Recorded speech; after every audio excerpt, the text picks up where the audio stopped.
Hi, I'm LaMartina. I'm the sound designer for Stargate Worlds.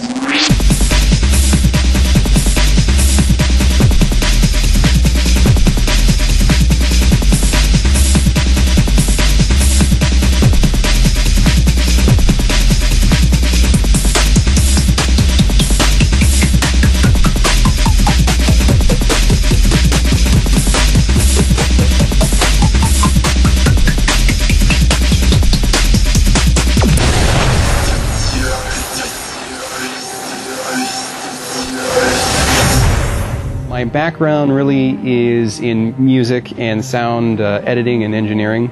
My wife was looking around for companies to outsource our work to, and then she found this company called Cheyenne Mountain Entertainment. We found they were looking for a full-time sound person. I was like, well, they certainly have to have music for this Stargate game that they're making, so we decided to talk to them, and eventually we ended up out here actually working full-time. I'm now working full-time with them, and I have all the compositional work I could possibly want. He's kind of goofy, actually. Nick's a sweetheart. I love him to death. Nick is an oddball. He has this little dog that he loves so much, and if you want to see Nick smile, you just have to ask him about Peanut, and he'll just sort of light up and go exciting. He's also really good at Wii bowling and has humiliated me several times. So.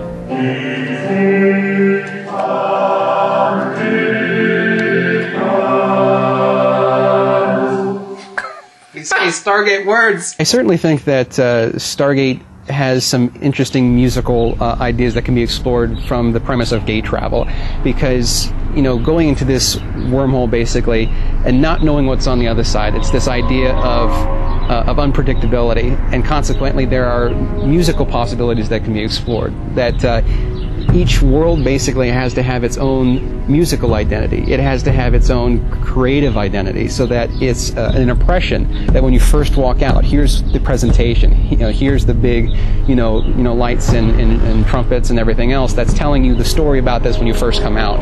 And that's, and I think that's a really neat device then that can be used. That if you're always exploring and seeing new things, orally and emotionally, something has to be happening to facilitate that. We were going through some different sound effects, and we came across the gold ribbon weapons, and we had first pass sounds at it.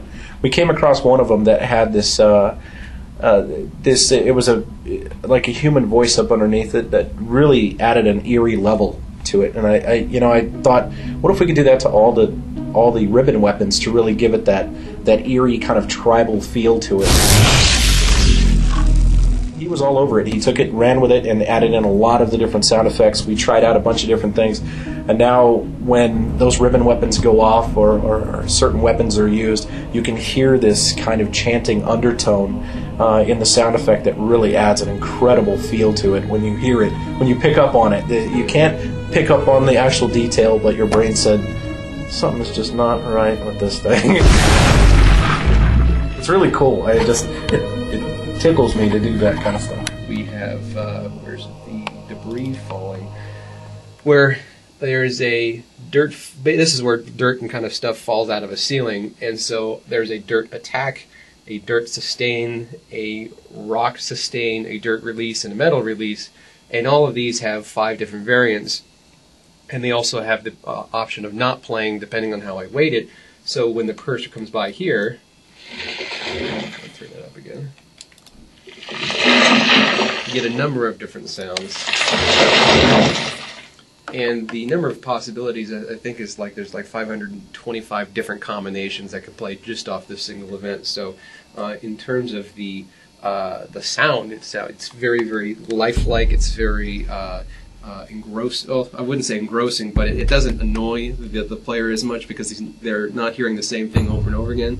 But another thing this provides then is that this package then is able to determine on its own how this is going to sound, because I've already sequenced it on this timeline canvas, so that the game code can just say once fall debris, fall debris, fall debris, and we've got 525 different combinations that can spring out of that. But then even more so, when you take into account each one of these different events can adjust its pitch on a random basis or its volume on a random basis. So overall, the audio quality in Stargate Worlds is aimed at being variable, being dynamic, and so it's not going to imitate life, of course, because we can't go in there with a little pencil and say, "I'm going to draw this waveform."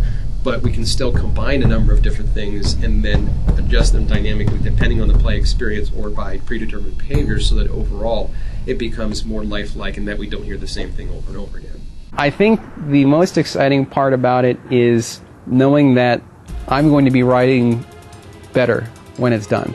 I never want to have my creative or emotional or philosophical or whatever. I don't want to have any of that stuff ever done. I always want to be growing and changing.